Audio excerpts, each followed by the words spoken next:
in history, there's a thing that happens. It's the law of unintended consequences. Sometimes a law is passed, or an act is done, or it's going to be this, it's going to be that, and then down the line it morphs into something else that the guys who wrote it had no intention of it becoming. I worry that with all of these things going on, Common Core, rigorous program, APPR, okay, 2% tax cap, park, whether it's happening or not, that all of these things are kind of snowballing together. And that the unintended consequence might very well be the disinvestment of public education. That, well, the scores are down. The scores are down. Well, teachers aren't doing their job, but the districts can't raise more money to fix it. Well, public schools are failing. And the answer becomes, well, let's privatize. I believe in capitalism, but there are certain things that should not be privatized, and public education is one of them. So, and it may not be anybody's intention right now, certainly not the three of you, but at some point, that's what this could be used for. And it's not about my job, it's not about that at all. It's about, well, what happens to our students? What happens to our future when the wealthy can afford to go to one place for school and the poor can't, and then there's no public education for anybody left in between? So, yeah, that's it. Thank you.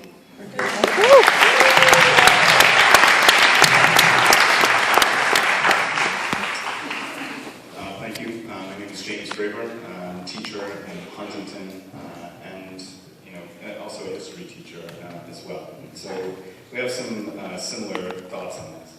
Commissioner King, many questions still remain about Common Core, APPR, high-stakes testing that have been foisted upon us. My concerns lie a little further afield. I'd like to ask you about your decision-making and your own checks and balances. No one denies the goals that you have set out for the students of New York State. Improving the education and the future of children is why we as educators entered the field, and why many of us stay despite the darkening skies in our profession. With pithy names such as No Child Left Behind and Race to the Top, the latest education reform movements seem to hold so much more promise than practice, and little has been done to address the concerns about how they have been implemented. Your own education department has likened the implementation of these reforms to building an airplane while it's already flying. So the concerns of teachers, administrators, and parents are not unfounded. Yet you've done nothing, as far as I can tell, to address the questions of inequity and injustice that have arisen as this plan has unfolded. Every answer to every question I've seen put to you over the last 3 years wraps yourself in this cloak of righteousness, laying out an argument that with so much on the line, we cannot concern ourselves with the bumps and potholes on the roads to educational salvation. As a teacher of history, I warn you about the dangers of such ends justifying the means arguments. The past is riddled with instances of grand schemes of reform doing far more harm than good. And now I come to my question. Since you've inured yourself from the concerns of parents and professionals alike, how do you challenge yourself to know whether you are leading a triumph or you're leading a travesty? Okay, we'll get to that. Not right now, because we don't have time. Thank you, Carl. Pete Scorro, Superintendent of Elwood. I guess I'm the senior statesman here, 43 years in the business, and I'm going to tell you that I've waited 43 years for the reforms of this magnitude to come to public education, and for that I thank you for that. I believe your intent is extremely pure. Chancellor Tisch, on last Friday, speaking to the Conference of Curriculum and Instructional Individuals, made a comment concerning the urgency to make sure we don't lose another class of youngsters, and I appreciate all that. But what I would beg you to do, with somebody that's been in the business quite a long time, is that instead of moving so quickly and making this a revolution, that you have us evolve. I think Jim Pulaski said it very well. There are states that have, implemented very ambitious plans over time. So from this educator, I beg you to rethink the time schedule associated with this wonderful work so that we don't take students and these young children hostage, and I think that's what we're doing. So I ask you to really give that a lot of consideration. Thank you.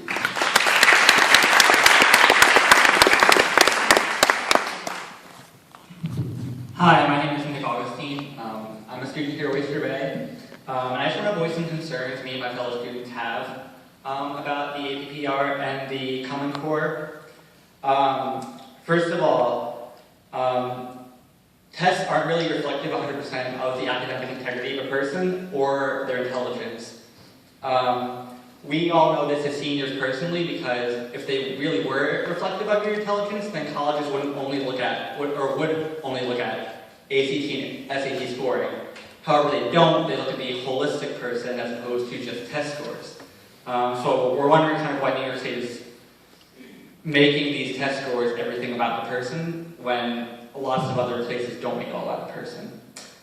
The second thing is the APPR has a thing that impacts students a lot, which is the baseline.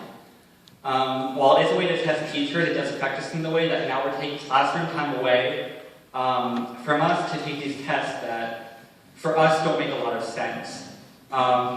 Especially in high school, so we're doing Regents exams, so they're already kind of testing growth. Why are we having one at the beginning of the year that's taking away from time we could be using learning? Yeah, that's it. Thank you very much.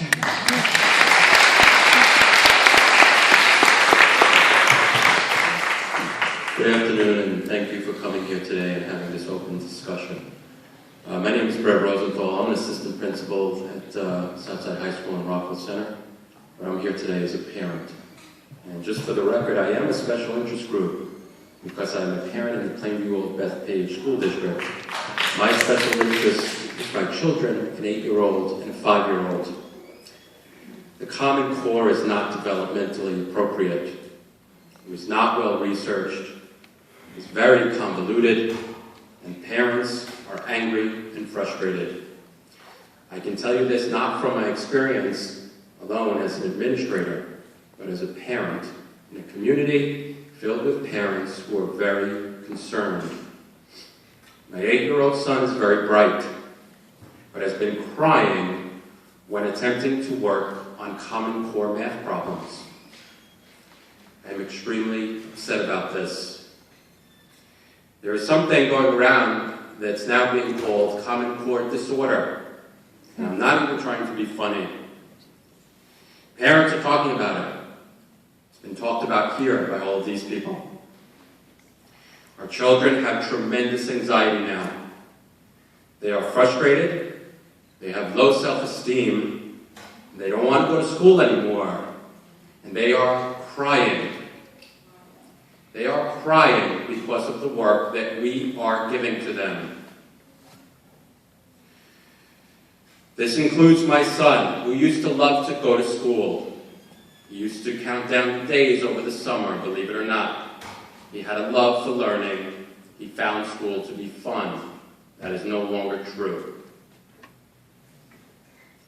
I have 2 questions for you. How will you pay for all the school psychologists and therapists that will be needed for our students and our children because of these convoluted problems with the Common Core? If students lack the basic skills to be college and career ready, whatever that means, then why not have a curriculum based on those basic skills? Have the curriculum to help those students succeed, but don't punish other students. My son will be college and career ready. I can tell you that right now. I don't need the Common Core to tell you that.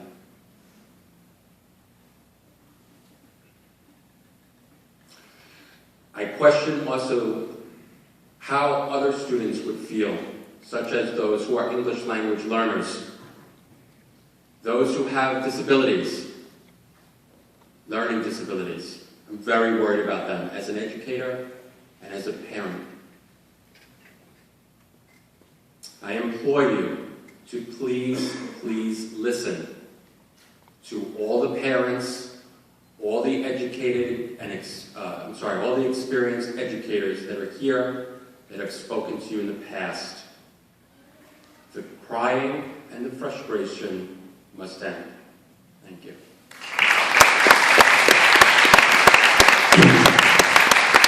This is your last speaker, and then you'll have some answers to some questions. Thank you very much. My name is Mike Cooney. I'm a resident of Oyster Bay, and I'm a teacher in the Belmont Merrick School District. I teach English. And as my personal anecdote, I am the son of two English teachers, one from Jericho High School and the other from Trees High School. I am also married an English teacher, so be careful, you'll make more English teachers. I always want to start with a joke. It's one of my tips as a teacher. I want to talk about two things. I want to talk about the SLO, and I want to talk about the Lexile scores of the Common Core.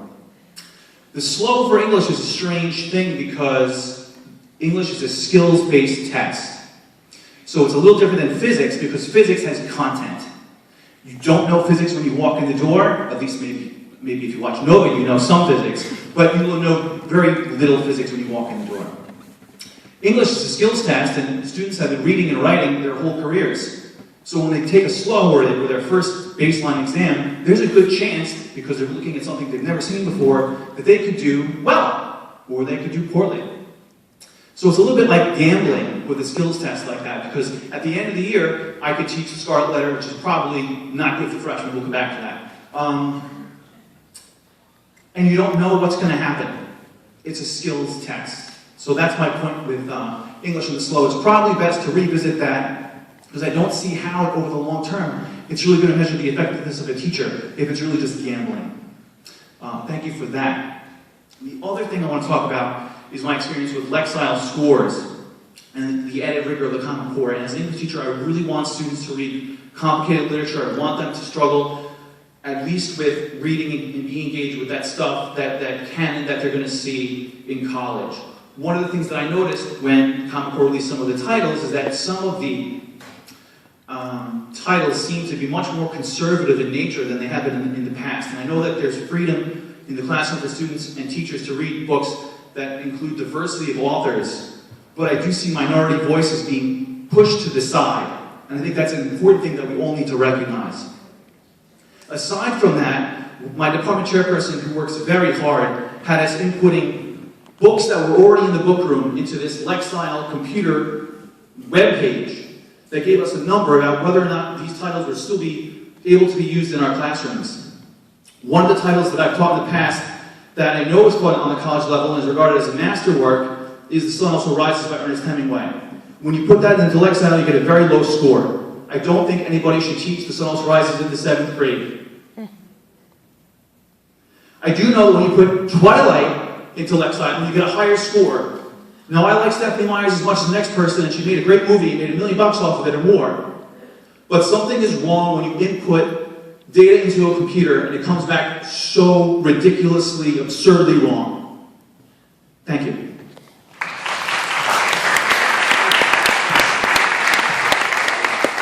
Okay.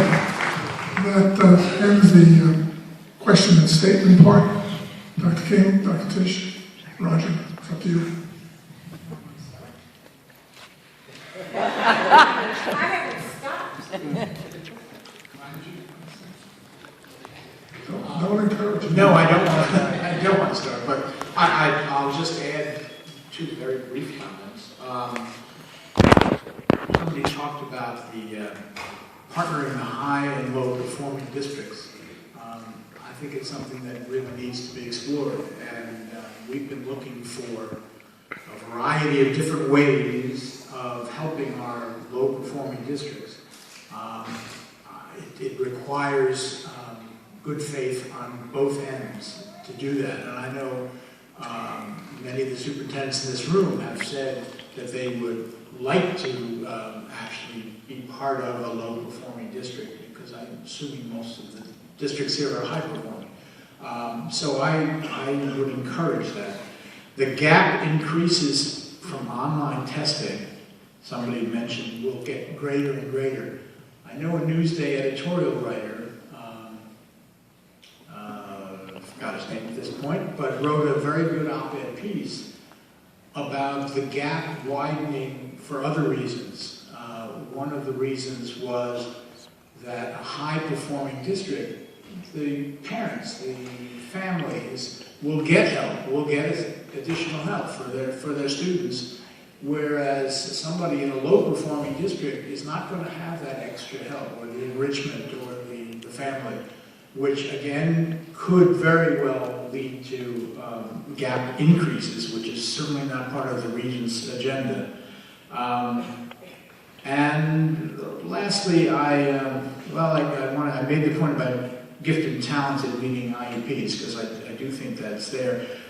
My basic feeling about the Common Core, the first comment we had was the Common Core decreases creativity, delving, curiosity, etc.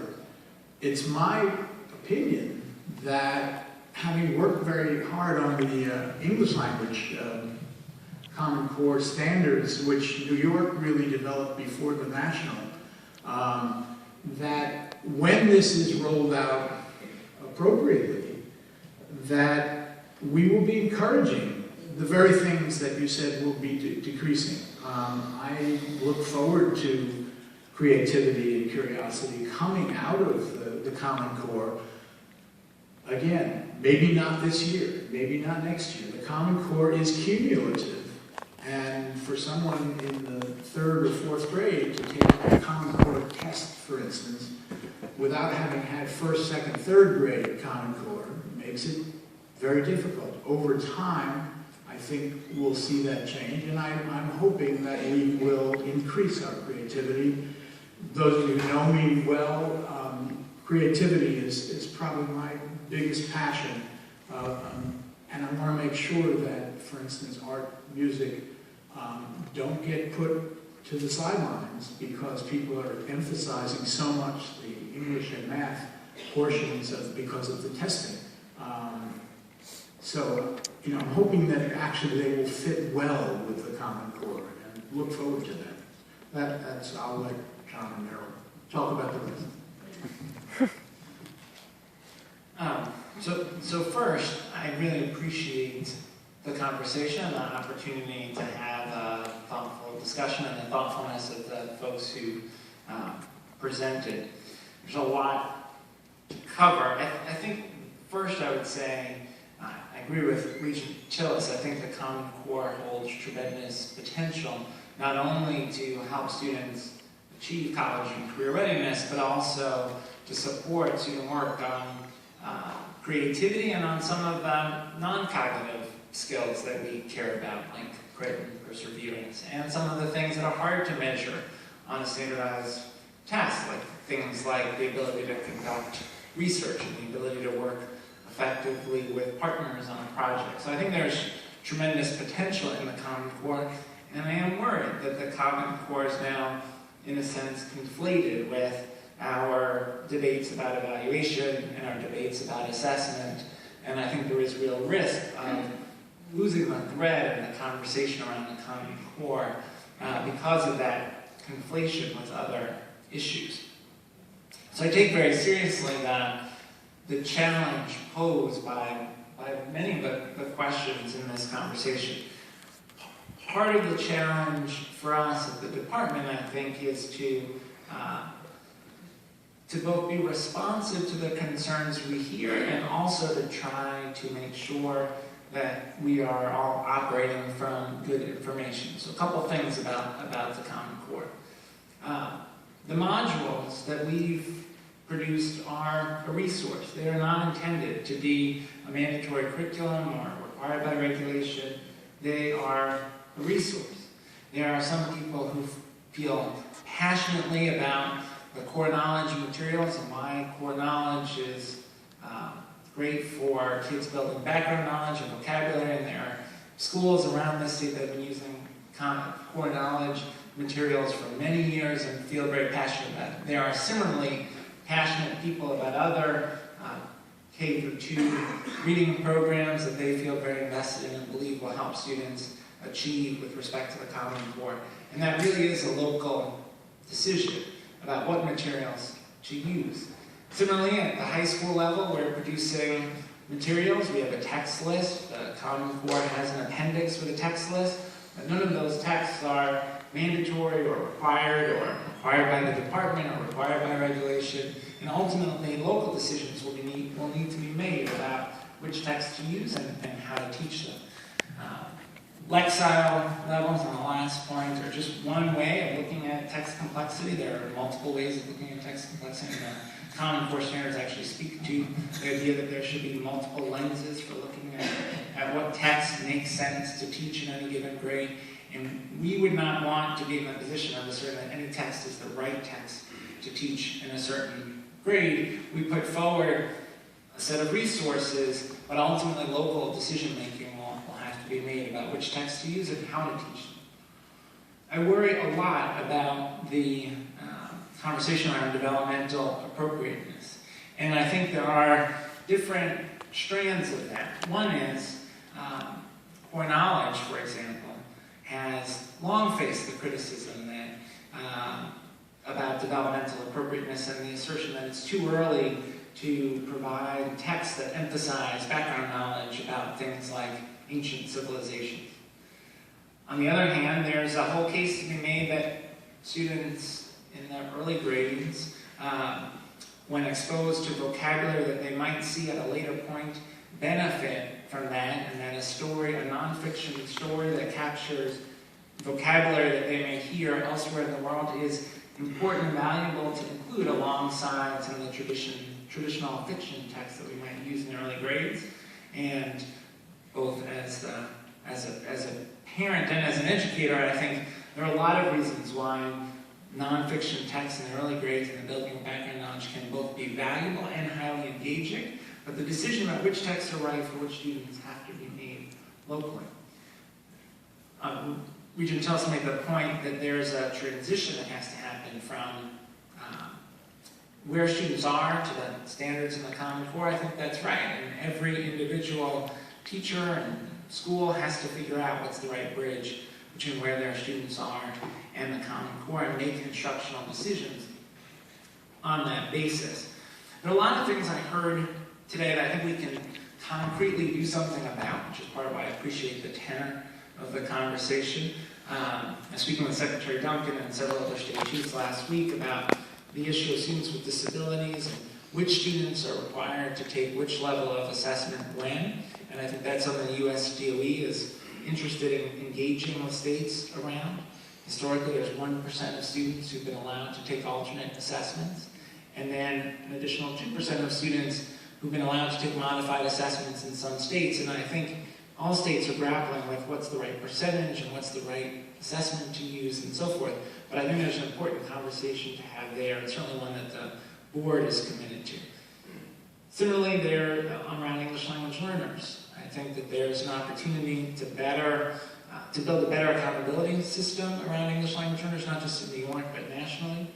If you look at how English language learners do, those students who have the weakest English skills, that's right, they do quite poorly. But former ELs actually do dramatically better than ELs. And the student population of students who've ever been ELs, that is students who started out as ELs in the early grades, actually do quite well. And so the challenge is to make sure that our accountability system respects that fact, and also to figure out what's the right assessment strategy for students who are recent arrivals for whom English is a new language that doesn't cause them to be invisible, which is what No Child Left Behind is trying to respond to. And that's a tough balance to strike, but that's a conversation we're committed to work on. The point about gifted and talented students, I think that's a place where we can get better, much like English language learners and students with disabilities. We have groups of educators from around the state trying to contribute to the work that we're doing on modules and instructional materials, and I think gifted and talented is a good place for us to add support. The idea of high-performing districts, partnering with low-performing districts, I think is great. We actually ran a grant through Race to the Top to fund high-performing districts, to partner in sharing best practices with low-performing districts. There are a number of districts around the state that are working on that project. Maybe we should have another round of that grant. I think that's a very interesting idea and something that we certainly want to try to promote. And in many ways, the Common Core offers an additional opportunity to do that, right? Teachers work together across not only classrooms, but across schools and across districts. Two final points, and then I'm sure the Chancellor wants to add. We are worried about the way in which someone raised this issue of unintended consequences. We are worried about the kind of climate of potentially over-testing and also too much test prep. And I think we are together trying to think at the department and the board level about how we can try to impact that. One of the things we did this summer, as many of you may know, is to put out very clear guidance around the student learning objectives that pre-tests weren't required, right? The pre-tests were optional, and that the key thing was to figure out a goal for the learning in the course and how you would assess progress towards that goal. And that pre-tests could be an option, but weren't required, and I think that's a place where we trying to clarify in the hopes of actually reducing unnecessary assessment. We should have as much assessment time as is the minimum necessary to give us the information we need for decision making at the classroom, school, district level. And so to the extent that we have assessments that are not contributing, we should try to eliminate them. We also are asking, how do we help address the issue of the locally selected measures that we discussed earlier, and the ways in which that may add assessments. We see districts now, after reflecting on the first year of the evaluation system, making adjustments to the assessments that they are using for that local 20%, rethinking their choices, asking if there are assessments that they could eliminate, either for evaluation purposes or where they've added an assessment and kept an old one where they could phase one out because the new one gives them the right information. So we're thinking about how our guidance and support around the evaluation system can try to tackle the issues around over-assessment and over-emphasis on test prep. And I guess the final point I would make is that part of the challenge is the environment that is created by simultaneously doing the work on the Common Core and evaluation. And in some ways, they're inextricably linked, right? You want the principal who's observing teacher practice to be looking for the shifts in instruction that the Common Core requires. You want the student performance that's used to inform evaluations to reflect the standards that you are trying to teach. And other states are grappling with, what do we do with assessments that are legacy assessments that students still take that are based on old standards when we're trying to do the Common Core and have folks implement new standards. So there is a way in which they are naturally linked, but on the other hand, I think the stakes of one create some of the challenge around the other. And that's something that we have to think about how to address effectively.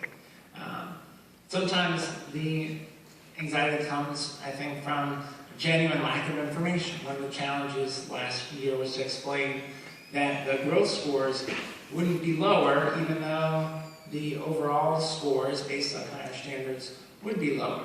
And that was a challenge, it's still a challenge to explain. So some of it is about information, but more of it, I think, is about the context and the culture in education at the moment, and that's something that we've got to look at and figure out how to do. Okay, thank you very much. I am extremely proud. I truly am. Ladies and gentlemen, comported yourselves beautifully. The questions were right on target. You raised many, many significant issues, which I hadn't heard before. And I know these ladies and gentlemen haven't heard it either, they said so. Hopefully, all of these things will be put together and thought about. And the thing that I've heard more often than not is time. I think time is something we need here. And I think if there's an adjustment that needs to be looked at, it's the time that this project is rolled out and the implementation of it. So I would urge that into consideration. And once again, if we could just have a show of hands, how many of you are teachers and parents? Raise your hands. I think you see a lot of people here who are professionals in the field, but concerned parents as well. We're speaking with both hats, and we're trying to get a right answer, and I don't know if there is a 100% right answer in any of this, but we want you to hear what the people are saying, at least in the 5th Senate District. I think you've heard it well. It's been presented very well. I thank you for coming. I know this wasn't easy discussion. And just so everybody understands, this meeting is the result of a request by Dr. Tisch in a phone conversation that I had with her, and Dr. King as well, because we spoke pretty much simultaneously on the same day. And they requested if you want, if you could set up a meeting with the parents, teachers, and administrators within your Senate District, because we're not allowed to go beyond the Senate District. We don't walk into other people's areas. But I agreed, it was done, and I think the result remains to be seen. But I'm hopeful that we'll see some positive feedback from this. Thank you once again, and safe home.